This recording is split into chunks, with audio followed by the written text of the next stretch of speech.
J'ai essayé le Ford Explorer électrique version 2026.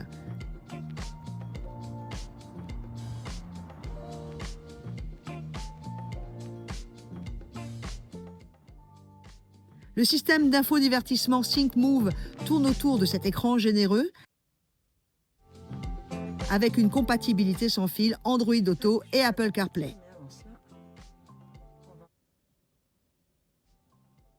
Le rapport femme-machine est pensé pour rester intuitif, sans noyer le conducteur sous des menus. Et vous allez voir que c'est assez simple. Déjà, j'enlève ces trois-là. C'est l'équivalent, enfin c'est l'essentiel. Voilà. Le reste, je le garde, assistant de précollision, tout ça, tout ça. Mais franchement, voilà, c'est assez simple. Il y a juste ces trois choses-là à faire. On a connu des voitures où c'était plus compliqué. Regardez, le volant est presque carré, aux angles plutôt marqués. C'est un choix esthétique que j'apprécie, même si au début, j'étais pas complètement convaincue. Un écran tactile vertical de 14,6 pouces monté sur rail qui peut coulisser et s'incliner pour révéler un compartiment de rangement. Autant devant où il y a beaucoup de place que derrière. Côté confort, et j'apprécie beaucoup, l'ambiance sonore, c'est un système audio Bang & Olufsen à 10 haut-parleurs. Sous le capot, une nouvelle batterie qui fait grimper l'autonomie au-delà des 440 km avec un tarif d'entrée assez contenu.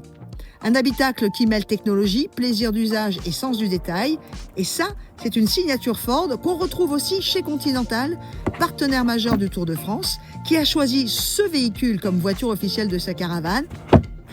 Sous cette Ford Explorer électrique, il y a un détail qu'on oublie trop souvent de regarder, le pneu. Et ici, c'est un Continental EcoContact 6Q. Sa promesse, être la star de l'efficacité. Ça commence par la consommation, avec une résistance au roulement optimisée, un pneu qui permet de réduire la consommation d'énergie et donc des émissions de CO2. Continental mise également sur son composé maison pour la longévité, le Green Shield 2.0, avec une sculpture pensée pour mieux s'adapter au revêtement de la route. Résultat, un kilométrage prolongé, moins de pneus changés, moins de déchets et un budget entretien plus léger. Et côté tenue de route, eh bien, le dessin de la bande de roulement a été conçu sur mesure pour garder un contact permanent avec l'asphalte sec ou mouillé. Je l'ai essayé uniquement sur temps sec, mais très sincèrement, hyper agréable, hyper confort et on sent que ça tient la route. Et j'ai aussi pu remarquer qu'en termes de bruit, d'acoustique, j'ai la sensation qu'il y a eu un bel effort de fait aussi. Bref, je vous laisse l'essayer, mais pour moi, c'est un essai plutôt réussi.